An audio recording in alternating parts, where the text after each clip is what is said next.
دے قرآن شریف کے سورت یوسف کے دا یوسف علیہ السلام حالات و واقعات دیر تفصیل سره ذکر شوی دی. نو هغه تفصیلی حالات و واقعاتنا یو مختصر جز درته وایم. مصر او د مصر نه غیر چاپیره علاقو باندې یو ډیر لوی قات راغی او د هغه قات انتظام یوسف علیه السلام داسې وکړ چې د قات نه مخکې ښه ډېرې غلې جمع کړلې او چې کله قات شروع شو نو په خپل لاس باندې د اوښ یو بار غلا یو بندله به یې ورکوله.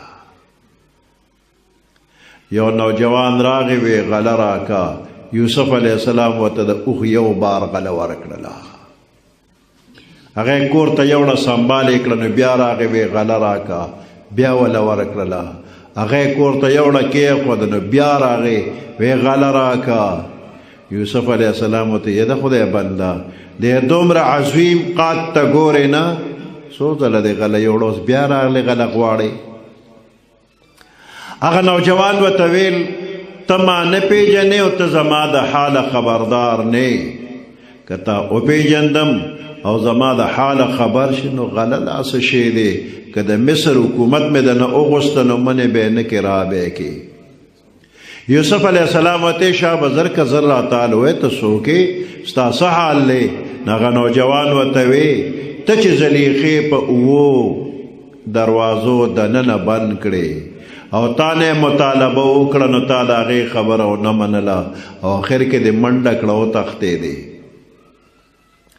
هرې دروازې له به ورتلې، دروازه کلاوېده، ته به بار وتې او چې اومې دروازې ته نږدې شو نو زلیخې ستا لمن ته لاس کړل او لمن یې کلکه ونیوه، خو چې تا چک کړې نو کمیس اوشلې د لمن هغې سره پاتې شوله. اومه دروازه کولو شوه، ته بهر راووتې، بار عزیز مصر او د هغه ملګري ولاړو، نو تا خو خاموشي وکړه، تا څه ونه وې. خو دغه ځای کې د ښځې په تا الزام ولګو، نو دغه ته ستا پاکي چا بیان کړې وه؟ یوسف علیه السلام ورته وی د مور په غیږ کې د پیو رودلو ماشوم په عجیبه انداز هغه زما پاکی بیان کړې وه. د ماشوم ویل چې د یوسف علیه السلام کمیس وګورئ، که مخکې لمن شلېدلې وي نو ده په دې ښځې حمله کوله او هغې ته نه ځان بچ کو. ښځه پاکه ده، او که رستو لمن شلېدلې وي نو دې ښځې مطالبه کوله او دې یې مجبورو، نو که رستو لمن شلېدلي ده ته ځان بچ کو، دی پاک دی.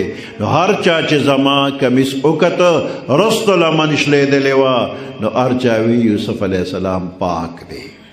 د ماشوم مې پاکي بیان کړې وه. هغه نوجوان ورته هغه ماشوم زه مزدلمې شوی ما، مخې ته دې ولاړ یم غله غواړم، نه به راکې وې، ولې نه؟ زر ورپاسېد او د خپل زړه پورې جفت ونیوه، ډېر مینه محبت یې ورسره وکړه، ډېر انعامات یې وله ورکړل، قیمتي قیمتي څیزونه، او خپلو خادمانو سره یې مخامخ که وی دا نوجوان چې هر وخت راشي د هر قسمه حاجت نو حاجت به وله پوره کې او ما سره به ملاقات کوي نو هلې به یې رخصتوي. نو ډېر قدر عزت سره انعامات سره سړی رخصت که. اوس جبرائیل علیه السلام تشریف راوړه، وی الله سلام وی، پس د سلامه فرمای چې ته دې نوجوان نه ډېر خوشحاله شوې؟ ویل او.